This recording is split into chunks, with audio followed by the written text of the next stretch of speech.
How in the world can a foul ball that sailed 50 feet over my head become the inspiration for a podcast?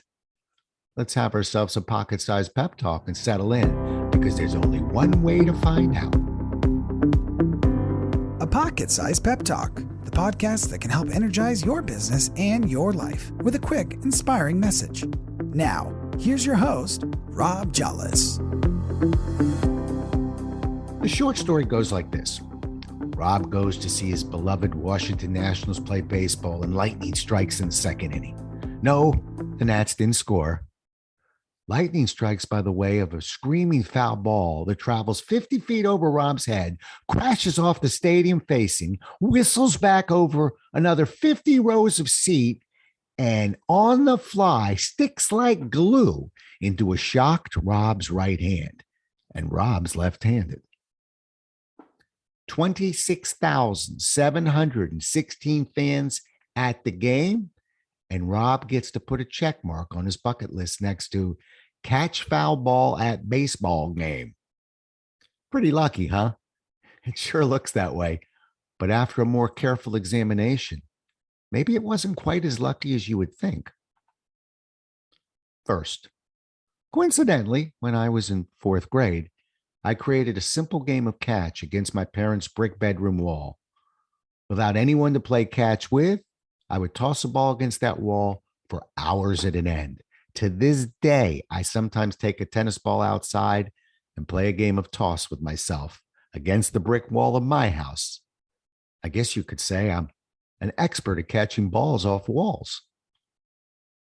Second, coincidentally, as a left-handed person, I actually catch with my right hand. I guess you could say I caught a break having the ball slicing towards my right. Third, coincidentally, 3 years ago, I had my only other chance of catching a foul ball not end up so well. It was a much easier, lazy foul ball that sought me out as if it wanted to go home with me. Unfortunately, on that particular day, I wasn't prepared to bring home a new baseball. As I rose to catch it, I made one small tactical error. I forgot to put down my aluminum bottle of beer and watched helplessly as the ball landed perfectly on the top of my bottle and flew 20 rows behind me. At least I didn't drop my bottle of beer. I've never forgotten, however, how ill-prepared I was at that moment, and I vowed to make sure I'd be ready if another chance ever presented itself. I guess you could say that I learned through my mistake. You see a pattern here? What looked like a fluky situation wasn't quite as fluky as it appeared. Many obstacles that face us on a day-to-day basis may appear to be controlled by chance, yet there are steps we can take to increase our chances for success. For instance, 1, practice.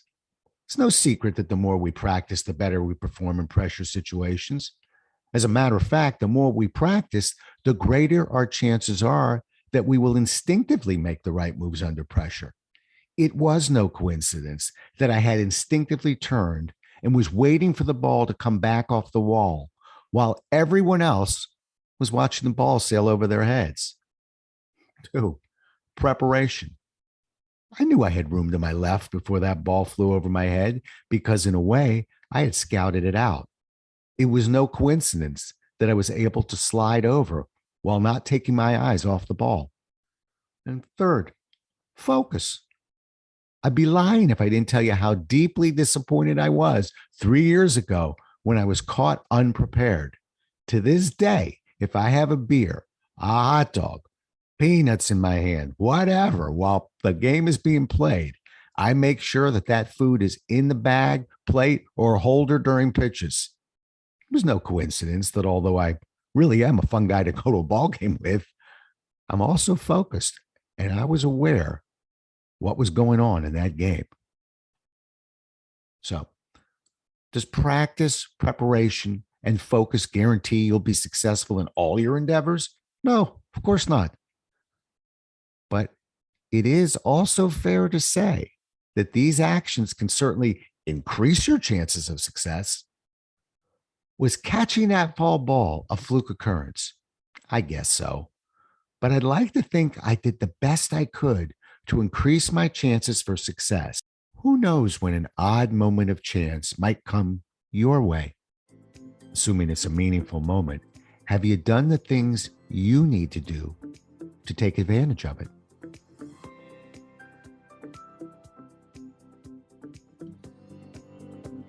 Thanks so much for listening. If you enjoyed today's show, please rate and recommend it on iTunes, Outcast, or wherever you get your podcasts. You can also get more information on this show and Rob at jollis.com.